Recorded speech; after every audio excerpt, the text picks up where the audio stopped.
याची पण माहिती आपण घेऊन घेतली।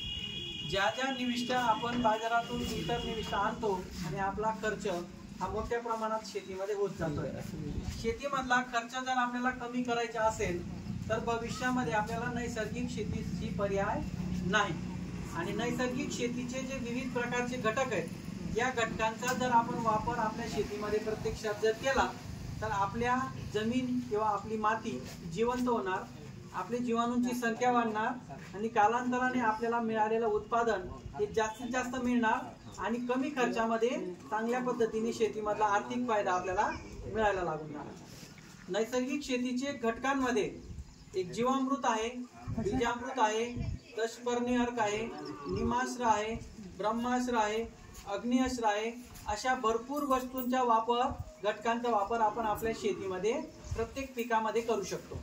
आज आपण एक प्रात्यक्षिक जीवामृतचं करणार आणि एक प्रात्यक्षिक आपण दशपर्णी अर्काचं करणार। आता हे काय आहे तर जीवामृत असेल किंवा दशपर्णी अर्क असेल हे आपल्या जमिनीला किंवा पिकाला हे जिवंत करायचं काम करणार, जीवाणूंची संख्या वाढवायचं काम करणार आणि त्याच्यामध्ये जीवामृत जे ते आपल्या जमिनीतले जे जीव आहेत त्या जीवाणूंसाठी अमृत पाणी आहे।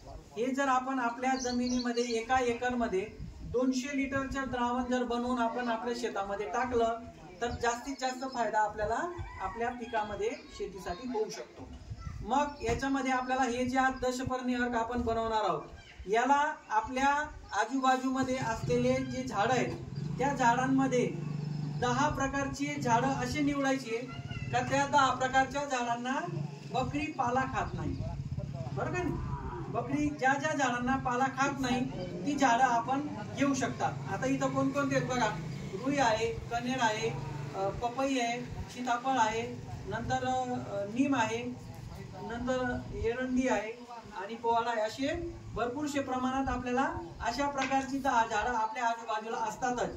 किमान आपण 5-5 किलो पाला एकेका झाडाचा आपल्याला असणं आवश्यक आहे या 200 लिटरच्या टाकीसाठी। 200 लिटरचं द्रावण याच्यामध्ये बनणार आहे। काय करायचं, 5 किलो गाईचं शेण घ्यायचं, 5 लिटर गोमूत्र घ्यायचं आणि 1 लिटर ताक घ्यायचं आणि 5-5 किलोचा पाला सगळा आपल्याला या ड्रम मध्ये टाकायचा, बरोबर? टाकल्यानंतर पूर्ण पाणी एवढं भरून घ्यायचं आणि भरल्यानंतर याला चांगल्या काठीने आपण हलवून घ्यायचं आणि याच्यावर साडी किंवा धोतर कापड कोणतं पण झाकून द्यायचं। किती दिवस? 30 दिवस पर्यंत।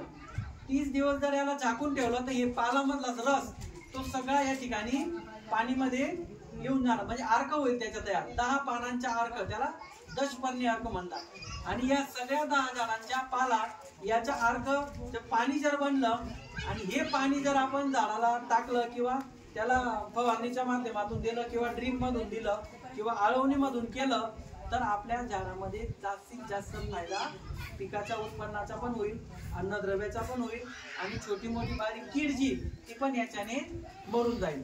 आणि म्हणून बाहेर का निविष्ठा आणायची गरज पडणार नाही। स्वतः जर आपण असे विविध प्रकारचे ड्रम जर आपण बनवत गेले आणि आपल्या शेतीमध्ये जर वापरत गेले तर आपल्याला जो विचारू शकतात फक्त 5 मिनिटं आपल्याला बनवायला लागतात। ठीक आहे, धन्यवाद।